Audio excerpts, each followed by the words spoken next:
Hey friends, I'm Stacy and this is Gorgeously Aging. For those of you brand new, a special welcome, and if you've been with me for a while, sending you all virtual hugs. So today we are talking about Botox as we age and maybe how our Botox should change as we age. As a master and medical esthetician with tons of advanced education in facial rejuvenation, including Botox, there are some things that I definitely would consider if you are over 40 and you are getting Botox. Some of these could just be food for thought for down the road, and some of these things may make you think twice the next time you head to a med spa. One of the traps that we get into when we're having Botox is that we have a limited budget. At least most of us have a limited budget. And so when we first start getting Botox, most people start in the forehead and in the 11s area. This is the procerus and the corrugator muscles. Often the first place people treat are these 11s and in the forehead, and in my case I have a very large forehead or frontalis muscle. The problem with treating the forehead muscle is that it's an elevating muscle, so it lifts up the eyebrows. I'm about 3 months out from having Botox treatment, and so I'm definitely in need, and this is why I wanted to do this video today. Now, I won't be doing any injections today. We're just talking about facial anatomy and maybe what you consider doing differently in future treatments. You'll see a lot of injectors online saying that once you're over 40, you should not treat the forehead because it can make the brows drop.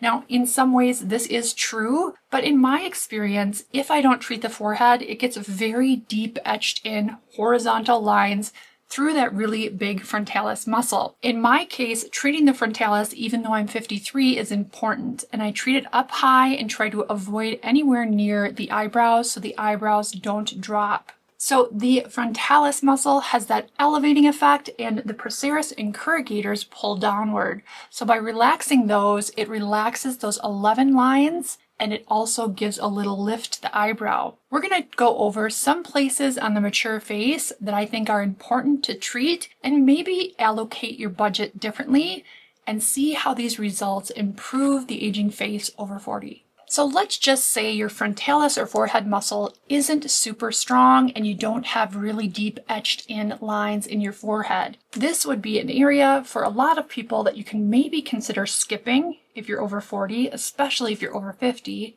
and allocate those units somewhere else in the face to give you more face lift. Because the procerus and the corrugators are downward pulling muscles, they pull in and down. By relaxing these, it gets rid of those 11 lines between the brows, and it gives that center and medial part of the eyebrow a little bit of a lift. So by treating the center and the corrugators here and here, this gives the brows a little lift. You can also achieve a lift at the tail of the brow by treating the orbicularis oculi. This is a sphincter muscle around the eye that is circular and it squeezes in. By relaxing that muscle, it allows the tail of the brow to lift up. This is a really nice look for those of us who are aging. This is usually just 1 or 2 units per point in the tail of the brow. Crow's feet can also be treated by adding a few units in the orbicularis oculi around the eye. So these two will achieve a little bit of a lift, and this will help those crow's feet. So it seems like a lot of people start their Botox by treating the top of the head and moving downward, but as we get older, sometimes it's beneficial to think about the bottom part of the face moving upward. Now, we can also get a nice lip lift by doing a Botox lip flip. This has a couple benefits. Not only does it lift the lip, make it look more fuller, but it also helps the vertical lip lines. This is done by treating around the mouth, and this will give that lip just an ever so slight flip, also helping those vertical lip lines a lot. Now, in a lot of cases, people don't allocate money to the bottom of the orbicularis oris. This is also a sphincter muscle, just like around the eyes, and it purses inwards or closes down symmetrically. But if you did treat the bottom area, this would cause the bottom lip to kind of flip out a little bit. Now, the disadvantage of this is that by over-treating this orbicularis oris, you can cause difficulty with like whistling or swallowing from a straw, or even cause drooling if you over-relax that muscle around the mouth. One area that a lot of people don't allocate their Botox budget to is the DAO muscle. This is a muscle that pulls downward at the corners of the mouth. And as we get older, that muscle sometimes can be very pronounced in terms of its downward pull and create a very downward or frowning look, even at rest. So this muscle you can actually feel, and it's good to really feel your facial anatomy. So if you pull down, you can feel this muscle activating. And you can treat it both at the top of the muscle. This is about 1 centimeter out. You can also treat it at the base because this muscle goes all the way down, kind of like this. And so you can treat it at the top of the muscle, and you can treat it at the base of the muscle. For me, this is how I treat it in 2 points because this is how I get the best results. When you're first starting with DAO, definitely talk to your provider because often you just start in one spot. So again, the DAO, depressor angularis oris, pulls down, and we want everything to be lifted. We don't want any overly active muscles that pull down. And this is also true of the jawline and the platysma. So this muscle again is like this, and you can see where this pulls down. So here and at the base of that muscle here. Now the platysma is a sheet of muscle that runs from the clavicle or collarbone all the way up to the jawline. This pulls down, and this is where we can treat this to help improve jowling and get a better jawline. By treating the platysma in the neck, you can treat the bands directly, but you can also spot treat or speckle in some toxin through the neck to improve the aging neck. So the jawline treatment would just be some shallow injections up the jawline. My pen doesn't want to mark. It can be 3 or 4 spots. Definitely talk to your provider. This is meant to teach you what areas you can consider adding to your Botox treatment, or maybe subbing out those units you get in your forehead and trying some other locations to see how that works for you as you age. Now, as we age and the chin kind of rises up or gets stuck more upward because of that strong mentalis, it also can create a cobblestone chin. Now, by treating this, it doesn't lift the chin, it actually relaxes it, and this creates a longer line through the jaw. So by treating the chin here and here, it relaxes the chin, smoothing it out, lessening the dimpling in the chin, and creating a longer line between posterior jawline and the chin. This creates a sharper jawline. Platysmal bands is a great place to treat, and you can see I definitely need to refresh this. So the platysmal bands pull downward. This can accentuate jowling and just give the neck a more aged look.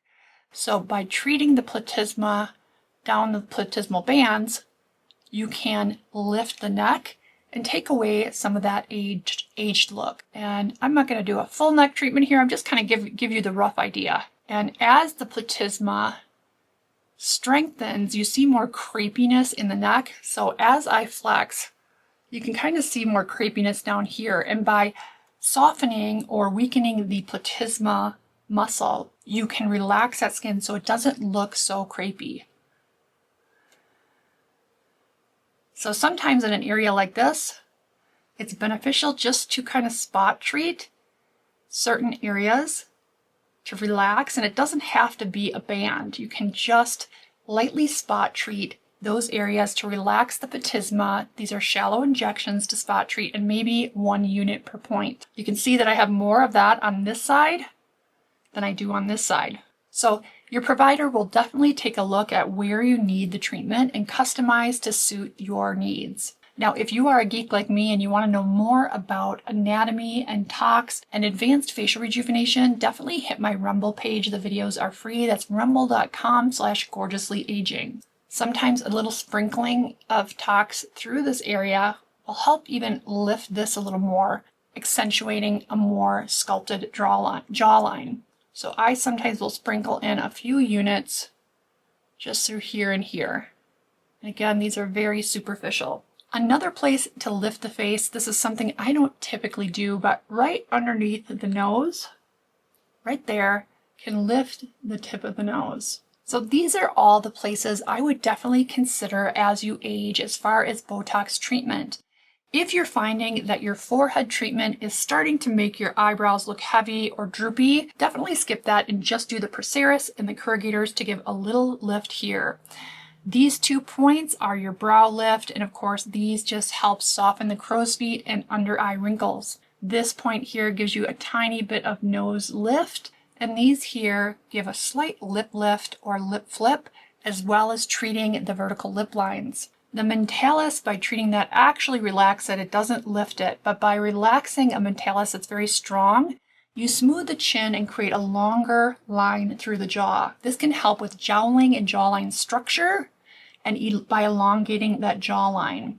It also smooths out the chin nicely if you have dimpling on the chin. The DAO muscle is a big one for aging. I think it gets stronger and more pronounced, that downward turn as we age. And by treating the DAO, you lift the corners of the mouth. The platysma or neck is something many people overlook because it just adds to their tox budget, but it's such an impactful treatment area because it lifts the jawline as far as relaxing that platysma, so it's not pulling down on the jawline and pulling down the jowls, accentuating the jowls.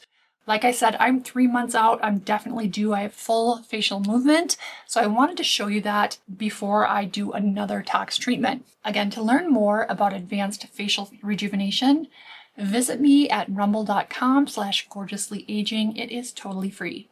Definitely save this video, forward it to a friend who is on their own Botox journey as they age, and talk to your medical provider about maybe changing up your dosing and the areas of treatment as you age. Sometimes we get stuck in doing the same treatment areas over and over, and we forget or even sometimes don't know about these other treatment options. Let me know what areas you treat on your face with Botox and how the results are suiting you as you age. Now for me, I will always keep doing my forehead because it is so big and strong, but I definitely keep the treatment up high so that it does not affect my brow lift. Thanks so much for joining me today. I love and appreciate you all. Be good to yourselves and to others, and I'll see you in my next video.